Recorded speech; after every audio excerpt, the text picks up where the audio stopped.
The silence is over. For the first time in more than 30 years, the United States is preparing to detonate a nuclear weapon.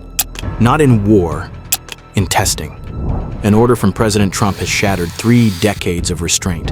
And if it goes forward, that single explosion won't just light up the Nevada desert. It could ignite a global arms race. Because when America tests, the world reacts. And this time, the world is already on edge. It began quietly, buried deep inside a Pentagon directive.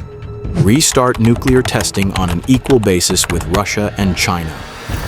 Trump called America's self-imposed ban a weakness. For 33 years, the U.S. relied on advanced simulations, supercomputers and subcritical experiments proving old warheads still worked without detonation. But now, engineers at Los Alamos and inspectors at the Nevada test site are dusting off manuals last used in 1992. Officials claim the move restores credibility. They point to Russia's low-yield tests near Novaya Zemlya and China's rapid expansion at Lopnur. If adversaries are pushing limits, they argue, America can't afford to stand still.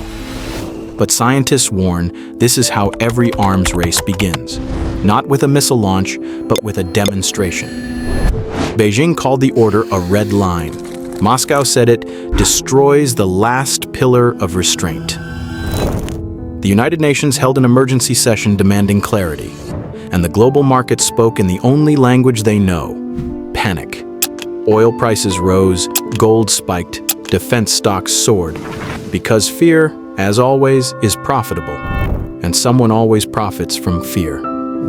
The last U.S. test, codenamed Divider, took place in 1992. Back then, the world exhaled, believing we had finally learned enough. But the memory of power fades quickly. The ground at the old Nevada range is still fractured, radioactive dust sealed under layers of concrete. Now, the government is preparing to reopen those scars. For people living downwind of the test sites, nuclear testing isn't an abstract debate. It's cancer clusters, contaminated wells, and families haunted by illness for generations. Every explosion leaves traces in the soil, the air, and the people. Restarting that cycle raises a question no simulation can answer. How much safety are we willing to gamble for the illusion of strength?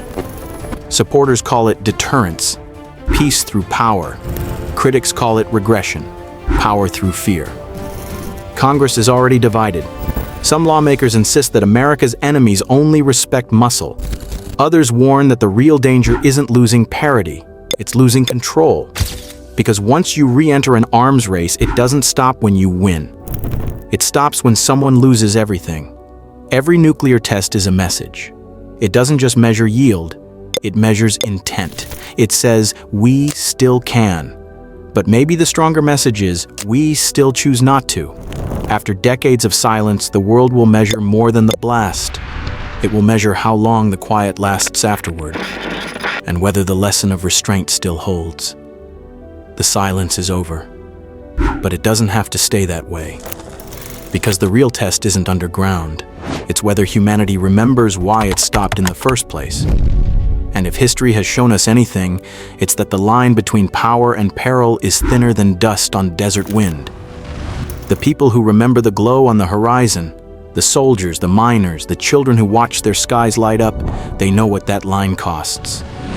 This new test won't just detonate beneath the earth. It will shake trust above it. Treaties, alliances, and decades of diplomacy, all suddenly fragile.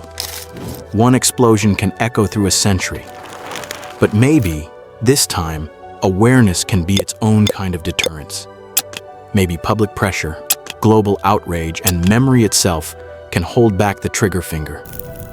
Because once the light returns to the desert sky, it doesn't go out. It lingers, a reminder of how quickly progress can turn to ash. The silence is over, but it's up to us to decide if it ends with an explosion or an awakening.